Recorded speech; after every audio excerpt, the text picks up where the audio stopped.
एक अलग तरीके का खेला होने का संकेत कर दिया है। कैसे देख रहे हैं इस जांच को आप? चित्रा जी, मुझे लगता है कि जो काम भारत सरकार को बहुत पहले कर देना चाहिए था, आज एक राज्य सरकार को करना पड़ रहा है। बड़े दुख की बात है कि इतना बड़ा मामला है और ये सहयोग नहीं है, भाजपा का प्रयोग है कि जितने भी लिस्ट में नाम आ रहे हैं वो कहीं ना कहीं सरकार के विरोधियों के नाम आ रहे हैं। इतना बड़ा स्कैंडल हो रहा है और फिर भी भारत सरकार इस पे ये जवाब देने को तैयार नहीं है कि उन्होंने पेगासस सॉफ्टवेयर खरीदा है या नहीं खरीदा, उन्होंने यूज किया है या नहीं किया है। क्यों जवाब क्यों नहीं दे रहे? अगर उनकी नीयत में खोट नहीं है तो क्यों जवाब नहीं दे रहे?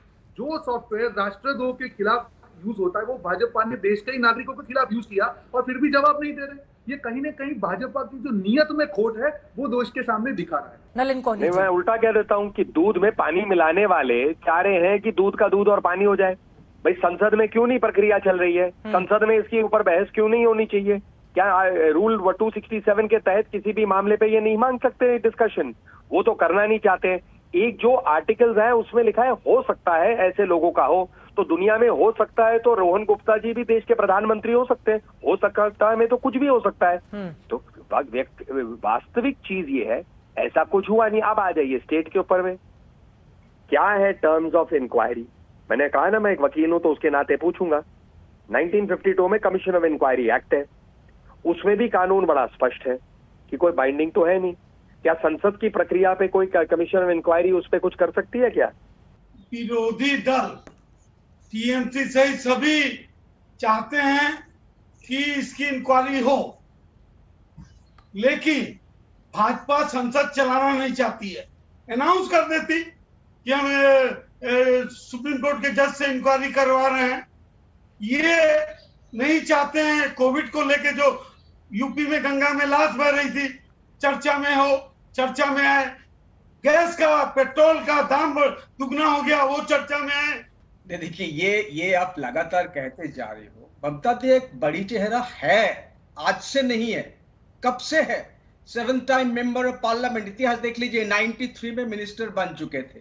वो हम इतिहास दोहराना नहीं चाहता। अब तो मोदी साहब तो अडवाणी जी के पास घूमते थे ना, तब से ममता दी के केंद्र में जा चुकी है। ये बात नहीं है, इसमें कोई राजनीति नहीं है। जो आज देश की हाल है, अभी सभी नलिन जी कह रहे थे कि पार्लियामेंट हम कितने अच्छी तरह से चल रहे हैं। साहब आप देख लीजिए झांक के, सिर्फ 17% बिल का स्क्रूटिनी हुआ। ऑपोजिशन का कोई वॉइस ही नहीं है पार्लियामेंट में। जो कमीशन गठित किया गया है जांच के लिए, उसमें जो माननीय उच्चतम न्यायालय के जो न्यायाधीश उसके हिस्से हैं मदन लोकुर जी, इससे ही साफ हो गया है कि ये सिर्फ मोटिवेटेड कमीशन है। यह एक राजनीति से प्रेरित रंगी है। वही सुप्रीम कोर्ट के जज थे जो कोर्ट के बाहर आकर के प्रेस कॉन्फ्रेंस किया था और अपने ही चीफ जस्टिस के खिलाफ आरोप लगाया था। ट्रैक्टर और विरोध और प्रदर्शन करेंगे सर, किस मायने में दिल्ली बनाएंगे? इस ट्रैक्टर से क्या दिक्कत है? ट्रैक्टर का बहुत जिक्र होता है। भाई बिना ट्रैक्टर के खेती हो सकती है क्या? क्या ट्रैक्टर जो बीजेपी के लोग हैं ये अपनी खेती ट्रैक्टर से नहीं करते क्या? ट्रैक्टर तो एक किसान का सिंबल है एक किस्म से। जो बंजर जमीन होती है और ट्रैक्टर तो उसको उखाड़ता है। हमारे पे बसें तो है नहीं, हम तो इसी ट्रैक्टर से अपना आना जाना भी कर लेते हैं, अपना खेत का काम भी कर लेते हैं। यही हमारी कार है, इसी से ही हम सारा काम कर लेते हैं। और इनको भी जाना चाहिए ना पार्लियामेंट में। अगर ट्रैक्टर से जा रहे हैं तो क्या दिक्कत होगी? जितने भी बीजेपी के सांसद हैं जिन्होंने अपने व्यवसाय के आगे कृषि लिखा है, उनको ट्रैक्टर से जरूर जाना चाहिए। तो ये लगेगा कि भाई ये भी किसान का सम्मान कर रहे हैं। ट्रैक्टर पर बैठ करके ट्रैक्टर को बदनाम करते हैं, ट्रैक्टर का काम नहीं करते हैं। ट्रैक्टर वो आयुध है जो किसान को मजबूत करता है। ट्रैक्टर वो आयुध है जो धरती माता से उपज लेता है। ट्रैक्टर वह है जो गरीबों का सबसे बड़ा एक तरह से वो प्रयोजन है। मगर जो एक्टर उसके ऊपर बैठ के ड्रामा करते हैं, मैं आपके लिए नहीं कह रहा हूं, आप भी जानते हैं मैं किसके लिए कह रहा हूं। आपने अभी कहा कि वो नेता जो आज ट्रैक्टर में बैठ करके संसद आए थे, वो जब अपने गांव जाते हैं तो ट्रैक्टर पे बैठ के खेती करते हैं। ये राहुल गांधी कौन से गांव में जाके खेती करते हैं? आजाद भारत के इतिहास में पहली बार ऐसा हुआ कि ट्रैक्टर और फार्म इक्विपमेंट्स पर 12% का टैक्स देना पड़ रहा है, जीएसटी का। और ये लगाने वाला मैं समझती हूं कि भारत की राजनीतिक परिदृश्य का सबसे बड़ा एक्टर है। वो एक्टर जो अपनी झेप मिटाने के लिए, अपनी नाकामियों पर पर्दा डालने के लिए और जनता की सहानुभूति प्राप्त करने के लिए बड़े मौके को सटीक तरीके से तलाश कर टीवी पर आकर रो देते हैं, भावुक हो जाते हैं।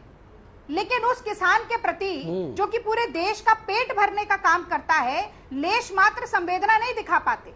इसीलिए 8 महीने से कड़कड़ाती हुई ठंड में, चिलचिलाती हुई धूप में, लू के, बारिश के थपेड़े सहते हुए, कोरोना का प्रकोप सहते हुए अपनी फसल और आने वाली नस्ल की लड़ाई जो किसान लड़ रहा है, उसके प्रति क्या रवैया है मोदी जी का? आप सबके सामने स्पष्ट है। एक्टर कौन सबसे बड़ा है?